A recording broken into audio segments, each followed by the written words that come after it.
ఇప్పుడు మంచిర్యాల నియోజకవర్గం అనేది చాలా ప్రత్యేకం. ఓకే. ఎందుకంటే అన్ని రకాలు ఉన్నాయి ఈ నియోజకవర్గంలో. ఓకే. రైతులు ఉన్నారు, కార్మికులు ఉన్నారు, వ్యాపారస్తులు ఉన్నారు. అవును. అంటే ఈ కాంబినేషన్ అంత ఈజీగా దొరకదు మీకు. కరెక్ట్. అంటే కరెక్ట్. రైతులు, వ్యాపారస్తులు కొంచెం దొరుకుతారు కావచ్చు. బట్ టు ద లిమిటెడ్ చాలా పెద్ద ఉండదు. మా దగ్గర ఏంటి అంటే ఓ 3 మండలాలు రైతులు, మంచిర్యాల మొత్తం వ్యాపారస్తులు ఓకే. మేజర్గా. హ్మ్. చాలా తక్కువ మంది రైతులు. అవును. నస్పూర్ మండలం వచ్చే వరకు మొత్తం కార్మికులు. Okay. So different mind set. అవును. అందులో ఒక అర్బన్ ఏరియాలలో ఎమ్మెల్యే 3-4 సార్లు గెలవాలి అంటే it's very difficult. Okay. Challenges బాగుంటాయి. సో ఇట్లాంటి దగ్గర అందులో మేము మొదటిసారి గెలిచినప్పుడు, నాన్నగారు మొదటిసారి గెలిచినప్పుడు చాలామంది పబ్లిక్ వాళ్ళ సొంత పైసలు ఖర్చు పెట్టి దివాకర్ రావుని గెలిపించారు. బా. సొంత పైసలు అంటే బాగా ఉన్నోళ్ళని కాదు, మినిమం సేవింగ్స్ ఉన్నోళ్ళు, ఆ రోజులలో 3,000, 4,000, 5,000 శాలరీస్ వస్తున్న వాళ్ళు, చాలా అంటే వాళ్ళ కుటుంబం సరిపోయేంత ఉండే వాళ్ళు కూడా చాలామంది అసలు దేనికి కూడా అడగలే పైసలు. లక్ష్మీపేట నామినేషన్ వేసిన ₹1 వాళ్ళకి ఇవ్వలేదు. వాళ్ళే వచ్చారు. ఫస్ట్ టైం లక్షపేట నుంచి గెలిచినప్పుడు అంటే అప్పుడు లక్ష్మీపేట ఉండే, లక్ష్మీపేట నామినేషన్ ఉండే, అక్కడనే ఉంటుండే కాబట్టి రెవెన్యూ అక్కడ. అంటే అట్లా మేము నాన్నగారు రాజకీయాల్లోకి వచ్చారు. అంటే వారు 81లో కౌన్సిలర్ అయ్యారు. బట్ ఎమ్మెల్యే కూడా ప్రజలు కోరుకున్న ఎమ్మెల్యే. ఈ వ్యక్తి మాకు ఎమ్మెల్యే కావాలి, ఇలాంటి వాళ్ళు ఉండాలి, ఏ పదవి లేకుంటేనే రాత్రి పగలు మా కోసం కష్టపడుతుండు, ఏ రాత్రి మనం డోర్ నాక్ చేస్తే కూడా ఎస్ నేను ఉన్నా అంటాడు, పొద్దున రాత్రి అని తేడా లేదు. ఒక సామాన్యులు లేక, ఒక దోస్తు లేక, ఆపదతో ఒక పక్కింటోళ్ళతో ఏ విధంగానైతే, లేకపోతే ఒక తమ్ముతోనో లేకపోతే బావతోనో అయితే చెప్పుకున్నాం, అట్లా ఏదున్నా మనకు దివాకర్ గారి దగ్గరకు పోదాము అనే స్టైల్లో రాజకీయ నేను జీవితం. చాలా మందితో మాట్లాడానా, ఒక్కరు కూడా ఆయన గురించి నెగిటివ్ గా మాట్లాడట్లేదు. అదే వారి గొప్పతనం. అని నాకు అదే ఆశ్చర్యం ఇస్తారా. ఇన్ని సంవత్సరాల రాజకీయ జీవితంలో ఖచ్చితంగా శత్రువులు ఉంటారు. ఉంటారు, కానీ ఈ నాన్నగారి విషయంలో అస్సలు అసలు ప్రతిపక్షాల ఆరోపణలు వేరు, కానీ జనం మాత్రం భలే, అంటే చాలా గొప్పగా ఆయన అంటే ఎంత గౌరవభావం చూశారు. ఇవాళ చాలా చిన్న చిన్న అంశాలు అసలు మనం పట్టించుకోము. జనరల్ గా రాజకీయ నాయకులు ఇంత చిన్న చిన్న అంశాలు పట్టించుకుంటా అనేది చూస్తే ఆశ్చర్యం వేస్తుంది. ఒక వ్యక్తి వచ్చిండ్రు అనుకోండి, డెఫినెట్లీ వారు కూర్చొనే మాట్లాడాలి అనుకుంది. మనం కూర్చొని ఆ వ్యక్తి నిలబడి మాట్లాడాలి. అసలు ఆ సంస్కారమే కాదు. రెండోది, మన ఇంటికి వచ్చి ఎవరైనా పెళ్లి కార్డు ఇచ్చిండ్రు అనుకోండి, ఫస్ట్ వాళ్ళు ఒక్క నిమిషం కూడా వెయిట్ చేయండి. మీరు లోపల ఏ ఇంపార్టెంట్ మీటింగ్ ఉండని, it may be whoever it is, అది ఎవరితోనైనా మీటింగ్ ఉండదు, మీరు అఫీషియల్స్ మీటింగ్ ఉండని, అఫీషియల్ మీటింగ్ ఉండని, వెదర్ ఇట్స్ అన్ ఇంపార్టెంట్ లీడర్స్తో మీటింగ్ ఉండని, బట్ 1 minute కూడా వాళ్ళు వెయిట్ చేయరు. సీదా రావాలి. ఆల్ గన్మెన్స్ కానీ, పిఎస్ కానీ అందరికి ఇన్స్ట్రక్షన్. వెడ్డింగ్ కార్డ్ వచ్చిన వాళ్ళు ఒక్క నిమిషం కూడా వెయిట్ చేయదు. సీదా రావాలి, వెడ్డింగ్ కార్డ్ ఇవ్వాలి. అండ్ వెడ్డింగ్ కార్డ్ ఇచ్చేటప్పుడు కూడా కంపల్సరీ నిలబడతారు. వచ్చిన వ్యక్తి పెళ్లి కొడుకైనా కావచ్చు, నాన్నకంటే 40 సంవత్సరాలు చిన్న ఉన్న వ్యక్తి అయినా కావచ్చు, బట్ వచ్చిన వ్యక్తి మనల్ని ఆహ్వానించడానికి వస్తున్నారు. వాళ్ళు ఎంతమందిని ఇన్వైట్ చేస్తారు, అందులో దే హావ్ టు, అంటే అందరు కూడా పిలవరు కదా, యువర్ ఎమ్మెల్యే అందరు పిలవరు. కొంతమందికి కనెక్టివిటీ లేకపోవచ్చు, కొంతమందికి వాళ్ళది. వచ్చిన వ్యక్తి మనం గుర్తుంచుకొని పిలిచినప్పుడు వీ డోంట్ ఫీల్ దట్ అరే నేను ఎమ్మెల్యే కాబట్టి ఏదో చిచ్చిపోయిన అన్నట్టు కాకుండా, వచ్చాడు కదా ఆ గౌరవం. ఏ వ్యక్తి వచ్చాడు, ఏ వయసులో వ్యక్తి వచ్చాడు, ఎవరు వచ్చినా కానీ లేచి కార్డు తీసుకొని తప్పకుండా వస్తా బాగుంటారు. బట్ ఆ రోజు బిజీ ఉంటే ఎంతో ఓపెన్గా ఉన్నట్టు, ఈ రోజు నేను బిజీ ఉన్నా బాబు, అయితే ముందు రోజైనా వస్తాను, వీలైతే ఒక 2 రోజుల తర్వాత మీ సత్యనారాయణతో వచ్చి అది ఇమీడియట్గా కార్డు ఆఫీస్ మా ఆఫీస్కి వెళ్ళిపోతుంది. And they will be a reminder. Card వచ్చింది అంటే 100% అటెండ్ అవుతాం. ఓన్లీ ఇన్ కేస్ హైదరాబాద్లో ఇక్కడ ప్యారలల్గా ఉన్నప్పుడు ముందో ఎనుకో, బట్ బ్లెస్సింగ్స్ అయితే ఉంటాయి. అంటే ఎంత మంచిగున్నామంటే, ప్రతిపక్షంలో ఉన్న గెలిచిన నాయకులు కూడా ఫస్ట్ కార్డు వాళ్ళకి ఇవ్వాలని ఆలోచన వచ్చినప్పుడు దివాకర్ గారికి ఇస్తే వారి చల్లని దీవెన మన పిల్లల మీద ఉండాలి, వారికి ఫస్ట్ కార్డు ఇద్దామని ప్రతిపక్షం నుండి గెలిచిన వాళ్ళు కూడా, అంటే ఆడవాళ్ళకి సెంటిమెంట్ ఉంటుంది, నా కొడుకు జీవితం బాగుండాలి, నా బిడ్డ జీవితం బాగుండాలి, పెళ్లి మంచి జరగదు, అంత సెంటిమెంట్ ఉన్న వాళ్ళు ఫస్ట్ కార్డు వచ్చి ప్రతిపక్ష ఎమ్మెల్యేకి మొదటి కార్డు ఇస్తుండ్రు అంటే ఇట్స్ పర్సనల్ థింగ్. చాలా గొప్ప విషయం. ఆ విషయం అధికారులు కూడా అంటే ఎవరికి ఇవ్వాలి ఫస్ట్ కార్డు, మంచి చేయాలా అంటే ఎమ్మెల్యే హోదా కాదు, వ్యక్తి మంచోడు, ఒక మంచి పాదం, ఒక మంచి చెయ్యి అంటారు కదా, అట్లాంటిది. మనకు హాని చేద్దాం అనుకున్నా కానీ ఎవరన్నా దివాకర్ రావు గారికి హాని చేద్దాము అని అనుకున్నా కానీ తిరిగి దివాకర్ రావు గారికి హాని చేయరు. చేయడు. మరి అట్లాంటి గొప్ప వ్యక్తి ఎవరు ఉంటారు? అదే సార్. ఎక్కడ ఎవరిని కూడా అరే అని పిలవరు, ఆ, బూతు మాట రాదు అసలు. అంటే ఎంత కోపం వచ్చినా ఆవేదన ఉంటుంది, కోపం అది పని కావట్లేదు అని ఆవేదన ఉంటుంది, అది చెప్పింది చేయట్లేదు అని ఆవేదన ఉంటుంది. అంత దాంట్లో కూడా కంట్రోల్ ఆఫ్ వర్డ్స్ ఏదైతే భాష ఉపయోగిస్తారో అది అన్ఇమాజినబుల్. అలాంటి అంటే అంత కంట్రోల్గా, అంటే భావనే లేనప్పుడు భాష రాదు. భాష అవును, చాలా పర్ఫెక్ట్గా మంచి ఎదుటి మాట వారిని చెప్పారు. మనం కించపరచొద్దు, చేసిన తప్పును తెలియజేస్తాం. ఉమ్, నువ్వు ఎంత సబార్డినేట్ అయినా, though you are none officer or subordinate, మీరు ఎమ్మెల్యే గారికి వర్కింగ్ ఉంటారు. ఎవరైనా కానీ ఎస్ఐ అయినా కానీ ఎస్ఐ గారు, చిన్నోరైనా కానీ గారు, అంటే ఎందుకంటే వారి వయసు అంతే చాలా కదా, మంది అంతే చిన్నోరు. కదా. చాలా. ఎవరైనా కానీ రవి గారు అట్లా ఏ పేరు పెట్టినా గారు కంపల్సరీ. ఉమ్, వారి ముంగట కాదు, వెనక కూడా. వారు లేకున్నా మనం డిస్కస్ చేస్తున్నాం. బిఎస్ గారు అవును. డిస్కషన్ వచ్చింది అనుకోండి, బిఎస్ గారు వచ్చారు మొన్న ఇంటర్వ్యూ తీసుకుపోయారు. అంటే every person irrespective of age, gender, caste, ఆ రెస్పెక్ట్ ఉన్నది.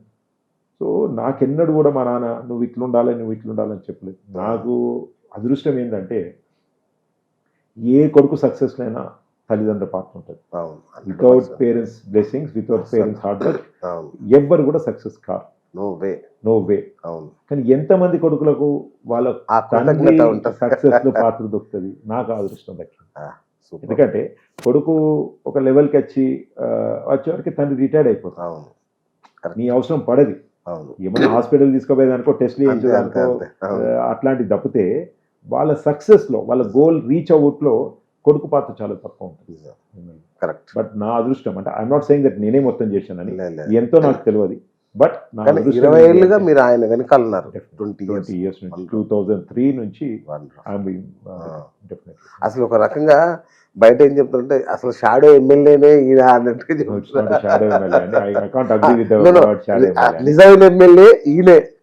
అంటే లేదు, మేము ఎవరం చేసిన ఆ, సీరియస్లీ చెప్తున్నా. చాలా మంది మీరు అన్నట్టు అంటున్నారు, అంత విజిట్ చేస్తున్నారు. No, no, no. వారి క్యారెక్టర్ అంత గొప్పగా ఉంది కాబట్టి, ఓకే. కింద వివరాలు మేము చక్కబెట్టగలుగుతున్నాం. రైట్. వారు అనేది it's big pillar.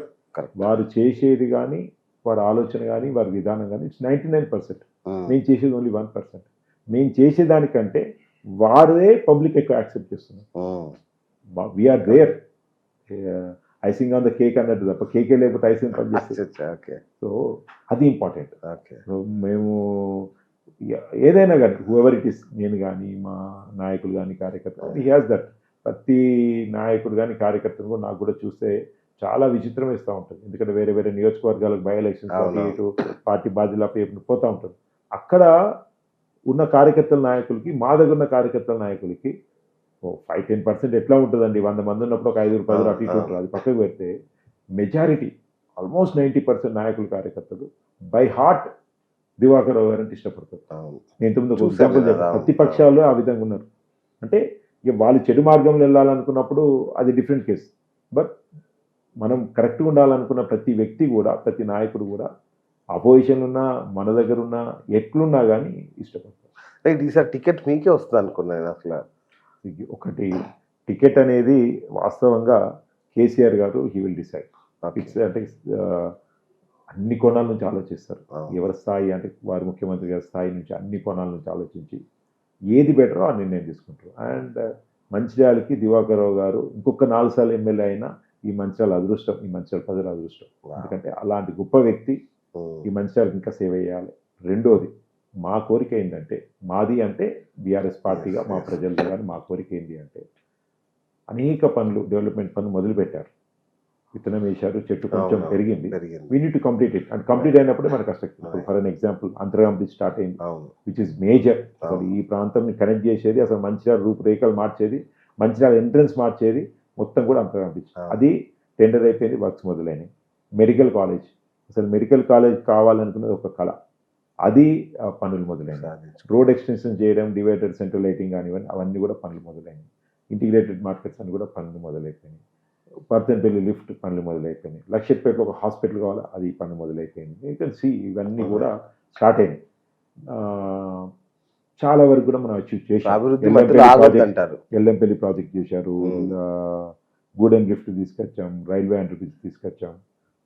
N number ఇంకా మనం చెప్పుకుంటూ పోతుంటే చాలా వారు చేసిన పనులు కంప్లీట్ అయినవి ఉన్నాయి, కంప్లీట్ Progress కావాల్సినవి ఉన్నాయి. అవును. సో మా ఆ, మేము కోరుకునేది, దేవతలను కోరుకునేది, దండం పెట్టేది ఏదైతే మొదలు పెట్టారో దివాకర్రావు గారు వారి కృషితోని వారు కష్టపడి ఏవైతే తీసుకొచ్చారో అవన్నీ కూడా వారి చేతుల మీదుగానే పూర్తయి కంప్లీట్గా ఆ వర్కులన్నీ కూడా అందుకే కేసీఆర్ గారు మళ్ళీ దివాకర్ గారికి అవకాశం ఇచ్చారు. వారి చేతుల మీదనే అవన్నీ కూడా ఓపెన్ కావాలనేది మంచిర్యాల ప్రజలు, మా బీఆర్ఎస్ పార్టీ కుటుంబ సభ్యులు మా కోరిక. అదే కోరిక మాకు కేసీఆర్ గారు కూడా మళ్ళీ వారికి ఎట్టికరించారు. రైట్. అంటే అంటే yeah. అంటే ఫర్ ఎన్ ఎగ్జాంపుల్ ప్రతిపక్షం కూడా వాళ్ళు మాకు ఛాన్స్ ఇవ్వాలి అది ఇదని మాట్లాడుతున్నారు కదా. ఎవరి బిడ్డ వాళ్ళు కరెక్ట్ చూసుకుంటారు. ఇవన్నీ దివాకర్ రావు గారి బిడ్డలు. అచ్చా, okay. మెడికల్ కాలేజ్ కానీ Okay. అంతరం బ్రిడ్జ్ కానీ పట్టణపల్లి లిఫ్ట్ కానీ ఇదంతా కూడా సుందరీకరణ it has been started. Okay. So definitely ఇవన్నీ కంప్లీట్ కావాలి. ప్రజలు కూడా వారికి మళ్ళీ ఓటేసి వారిని గెలిపించుకున్నట్టయితే మంచిర్యాల ప్రశాంతంగా ఉంటుంది. డెఫినెట్లీ అభివృద్ధి అంటే ఆల్రెడీ స్టార్ట్ అయినాయి కాబట్టి గడిచిన 10-15 సంవత్సరాలు ఎంత అభివృద్ధి అయింది, ఈ 5 సంవత్సరాలు అంత అభివృద్ధి అయ్యే అవకాశం ఉంది. అచ్చా. అంటే మంచిర్యాల ఐబీ నుంచి ఓకే. అటు గదరాయుడు వరకు మొత్తం కూడా రోడ్ ఎక్స్టెన్షన్ సెంట్రల్ లైటింగ్ అవుతుంది. ఓకే. మంచిర్యాల ఐబీ నుంచి ఇటు పాత మంచిర్యాల వరకు ఓకే. మొత్తం కూడా మీకు డివైడర్స్ సెంట్రల్ లైటింగ్ అయిపోతుంది. ఆఫ్ సైడ్ అయింది, ఎక్స్టెన్షన్ అయింది, ఇంకో ఆఫ్ సైడ్ ఉంది. ఇటు మంచిర్యాల నుంచి నస్పూర్ పోయేవారు ఆల్రెడీ కలెక్టర్ ఆఫీస్ అద్దెకి మొత్తం కూడా ఎక్స్పాన్షన్ అయిపోయింది. Road plus divider central lighting అయింది. మిగతాది కూడా మీరు వస్తున్నప్పుడు చూసి ఉంటారు, పనులు నడుస్తూ ఉంటాయి. అవును. సో ఏదైతే ఇన్ఫ్రాస్ట్రక్చర్ పరంగా అయిపోయింది. మొన్న ముఖ్యమంత్రి గారు ఒక 25 crores రిలీజ్ చేశారు ఈచ్ అండ్ ఎవ్రీ మున్సిపాలిటీకి. సో తద్వారా ఇంటర్నల్ రోడ్స్ ఏవైతే ఉన్నాయో ఎప్పటి నుంచో ప్రజలు మాకు కావాలి అని మమ్మల్ని అడిగారు. డెఫినెట్లీ అవన్నీ కూడా మేము ప్రపోజల్స్ పెట్టినా అవన్నీ కూడా మాకు టెండర్ క్వాలిఫై అయింది, అవన్నీ కూడా అయిపోతాయి. అంటే ఒక 5 ఏం చేయాల్సిన అవసరం లేదు. రైట్. ఒక 1-2 years మనం చూసుకుంటూ పోతూ ఉంటే 24-25 కల్లా what ever it may B అన్ని పనులు కంప్లీట్ అవుతాయి. ఓకే. సో మా టార్గెట్ అలా ఒకటే, ఈ మంచిర్యాల ప్రజలకు ఇన్ని చేసినా మేము ఒకటే ఒకటి చేయాలి, కరకట్ట కట్టాలి. అవును. చాలా నుంచి చాలా బాధేసింది. ఎందుకంటే మిగతా వాళ్ళకి రాజకీయం, మాకు మేము ఇక్కడనే పుట్టినాం, ఇక్కడనే పెరిగినాం. ఇంట్లోకి నీళ్ళు వస్తే ఏం జరుగుతుంది అన్న బాధ మాకు తెలుసు. ఇలా బీజేపీ నాయకుని తెలియదు, కాంగ్రెస్ వాళ్ళకి తెలియదు. ఎందుకంటే మేము కూర్చున్న ఈ ఇంట్లో కూడా నీళ్ళు వచ్చినాయి. నీళ్ళు వచ్చినప్పుడు మేము సామాన్ సర్దుకున్నాం, మేము అప్పుడు సద్దలు ఉండే సద్దల మీద పెట్టినాం, మేము కూడా బయటికి పోయినాం. ఆ ముంగటి ఇల్లుని మా ఇల్లు మునుగుతుందా లేదా అని ఎమోషన్గా చూసుకున్నాం. అదే వస్తుంది అనుకున్నప్పుడు మేము మా తాతయ్య వారు ఉంటుండే వెంకటేశ్వర థియేటర్, అక్కడికి పోయి ఉన్నాం. We know the pain. అంటే మన ఇల్లు వరదలు వస్తుందని తెలిసి మనం వదిలిపెట్టిపోవడం ఎంత ఇబ్బందికరంగా ఉంటుందో వి నో ద పెయిన్. మిగతా వాళ్ళకి ఏదో రాజకీయం, రాజకీయం they don't know the pain. బాధ ఎట్లుంటుందో వాళ్ళకి తెలియదు, మాకు తెలుసు. కాబట్టి ఎట్టి పరిస్థితుల్లో ఇన్ని చేసిన దివాకర్ రావు గారు ఒకటి, ఇక నెక్స్ట్ 5 yearsలో మా టార్గెట్ అలా ఖచ్చితంగా ఈ మంచిర్యాల కరకట్ట కట్టాలి. ఒక్క ఇల్లు కూడా మునగకుండా మనం ప్రతి ఇంటిని కూడా మనం కాపాడుకోవాలని నేను టార్గెట్గా పెట్టాను. That's our goal, that's our manifesto.